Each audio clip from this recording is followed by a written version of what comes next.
Okay, so first of all, thank you so much for doing this interview with me once again. Before we begin, can you please state your name, your preferred pronouns, and your age?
I was in middle school. I think probably like seventh, eighth grade.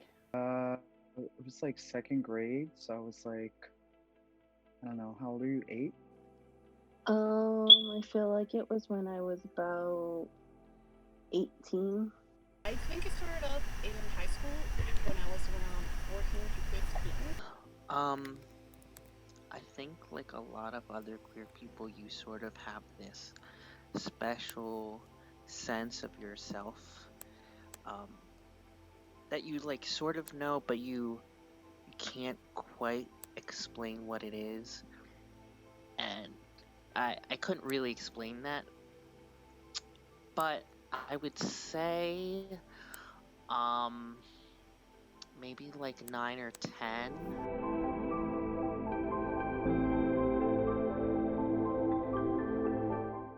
That was definitely probably my sophomore year of high school.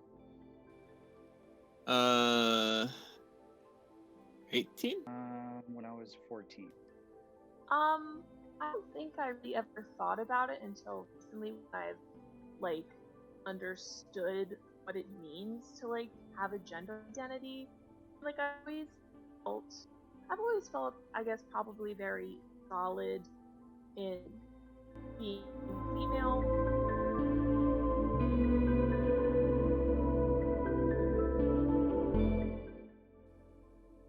Um, I feel like, it would be kind of like I like the person for who they are. Gender doesn't really matter to me. It just depends on like the emotional attraction and things like that. Pansexual and demi-romantic, but I'm pretty fluid and open, so who knows if that's gonna change. I think you can describe it in one word as gay. Here? I used to identify as gay, if you really want to get into the specifics. I used to identify as gay, and then I found out queer was like more applicable, or just more identifiable. I would define it as like, just as who I am as a person. I'm not different compared to a person who's heterosexual or someone who's, just different. Like, we're all human, we just prefer different things.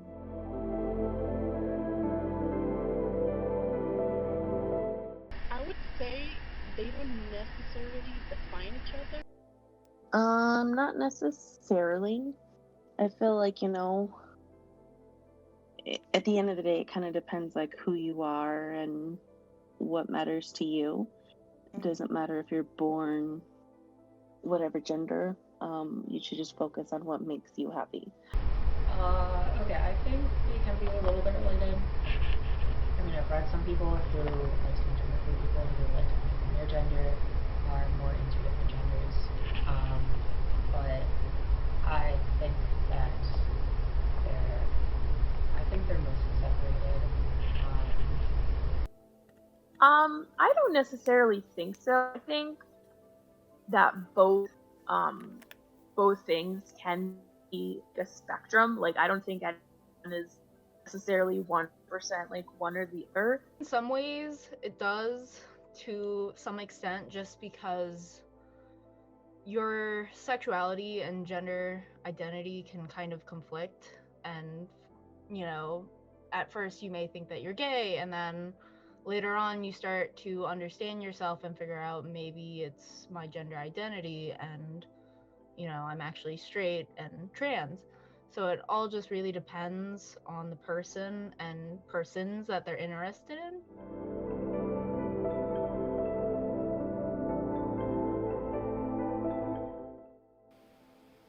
Yes, 100%. It's very much like there's, I think definitives can be defined by, obviously everyone has whatever label they choose to be comfortable in, but I think even the people who are absolutely firm in whatever label they choose rest in just, it may just be deeper within a certain quadrant of whatever spectrum it is. I think considering it concrete and like defined only by the labels isn't loose enough to really fit everybody in it and all the different types of people and all the different everything that goes into it. It truly is one of like the most complex parts of like people. I definitely do, because being bisexual, for example, is not like, oh, I'm attracted 60% to men, 60% to women, as if there is no people outside of that. So I think most people, I have this personally belief that maybe not most people in the world, but I definitely think there's a way higher amount of people that are bisexual or experience like their attraction to way more people that they claim. Not at all, personally. It's just everyone's different. Like, again, bisexuality, if you like, I've met people who prefer males over females or females over males. It can never be defined by percentage or any sort of spectrum, as everyone's just different.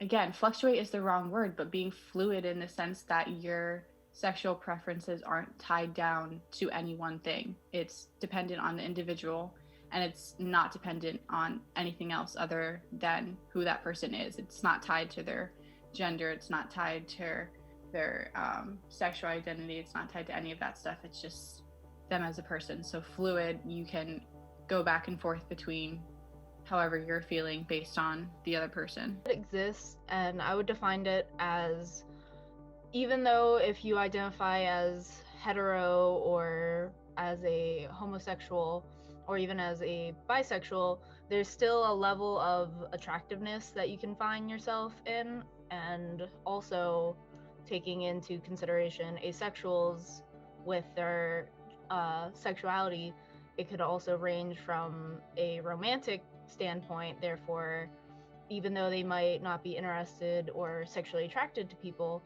they could still be in relationships and be attracted to a certain gender in that regard. Yeah, so again, I guess there's two ways to answer this. Number one is that it can also not change over time. So, it's for life.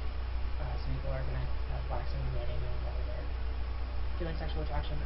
But then for probably the more common interpretation, whether like bi, gay, it can change.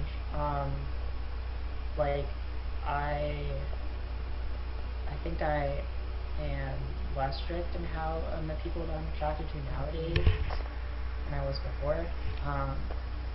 So like it can change for some people. It's not going to change for all people.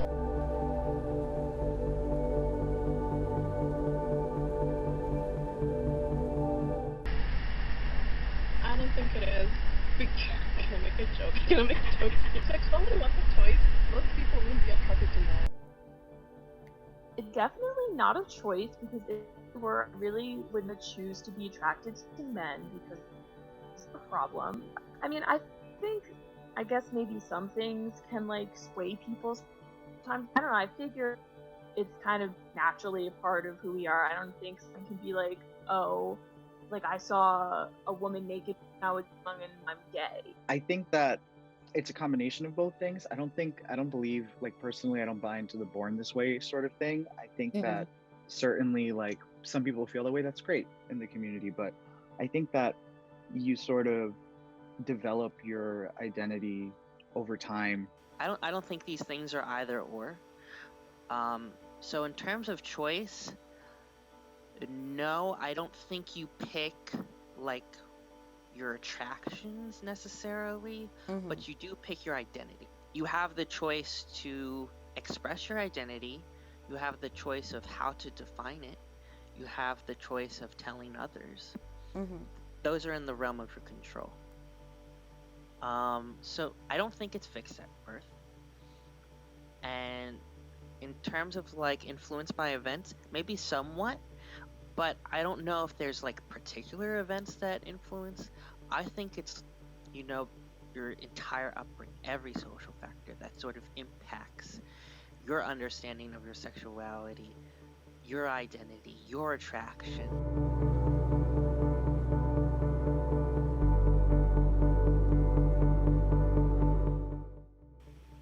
Yes, for sure. But it hasn't always been direct per se. Most of it's sort of been around me, but not directed towards me.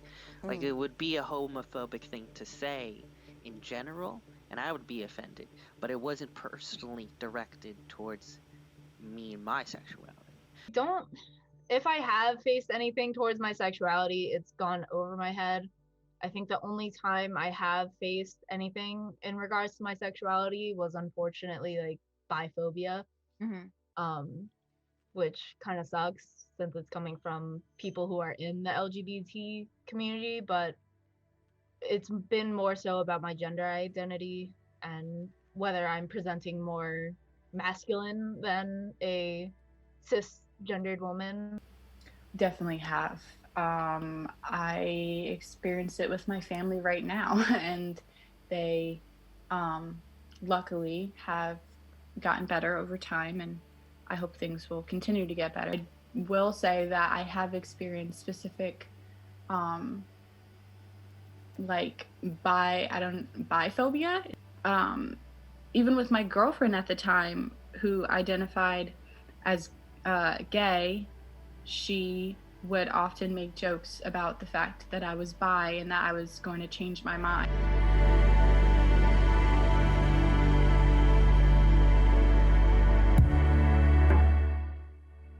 At first, I feel like my dad was weirded out in the situation, but over time, like, he got over it. I think he thought like it was just like a phase. But all right, so when I came out as gay, that was like sort of like understood. It was a while, like, you know, my parents were like, "Oh, we didn't know this," but it was like kind of okay after a while. But I just came out recently to them as trans, and like I'm taking, you know, hormones. I'm doing hormone replacement therapy, so that whole process I'm in right now.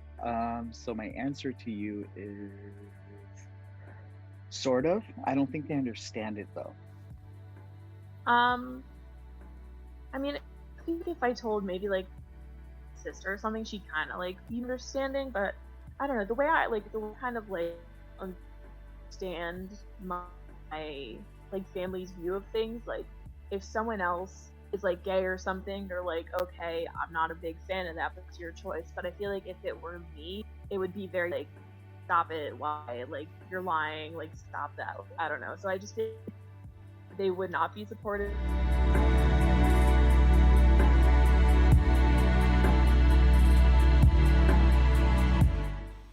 I think the important thing is to take the stigma off of it that you're abnormal or there's something out of the ordinary about you. It's also important to find yourself a supportive network that you can go to and to reach out if you need help with any hotlines or, you know, even just seeking therapy or getting on medications if you're facing any sort of mental health issues that come. To just be aware of all the dangers that are in the world, especially for people of color in the LGBT community. First of all, it's theirs to own. Mm-hmm. It's not anyone else's place to tell them how to identify, what they should like. it's not anyone's place to put them in a box, because that's for them to decide. It's not anyone's place to tell any other people about, maybe their new identity. And just to like, be okay with not knowing, or not like, it's not like a race, like it's gonna take time to find out what the answer is. Do not doubt yourself, like above anything else. I cannot tell you that it's going to be easy, or that your family's going to react well, or that your friends are going to react well, but I would say I wish that I had someone who relentlessly told me that I am 100% valid in everything I feel, and I should not be ashamed of it. If you back down from what you feel and you doubt yourself, people are going to doubt you. You need to come in there and present yourself as, this is not a mistake, this is who I am, and this is not going away, so you better accept me.